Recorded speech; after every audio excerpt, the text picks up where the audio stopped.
बिस्मिल्लाहिर्रहमानिर्रहीम। नाज़रीन कराम, मैं हूँ आपका मेज़बान मोहम्मद इरफान और आज आप देख रहे हैं इरफान एडिट ऑफिशियल। नाज़रीन कराम, आज की वीडियो में हम आपको बताने वाले हैं 3 करैक्टर के बारे में जिसने कुल्लूस उस्मान सीज़न 6 में एंट्री होने के लिए इनकार कर दिया है। वो कौन सी कास्ट है, इसके बारे में डिफिनेट करते हैं। अगर आप हमारे चैनल पर न्यू हैं, चैनल को सब्सक्राइब कर लें और बेल आइकन को लाजमी प्रेस कर लें। वीडियो को फुल वॉच कर लीजिएगा। नाज़रीन आज हम बात करने वाले हैं 3 किरदारों के बारे में।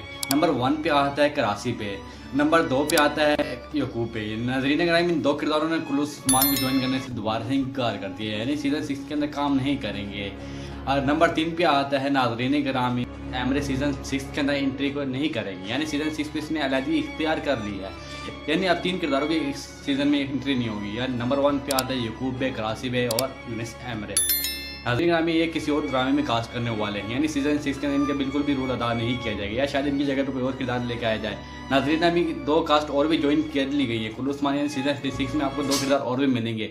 वो किरदार कौन से हैं उसके बारे में हम आपको नेक्स्ट वीडियो के अंदर बताएंगे। नाज़रीन ग्रामी, आज की न्यूज़ कैसी लगी? अगर आपको हमारी वीडियो को भी पता चलेगा, वीडियो को लाइक करके जाएगा और हमारे वीडियो को लाइक के साथ साथ शेयर कर बटन को लाजमी प्रेस कर लीजिए।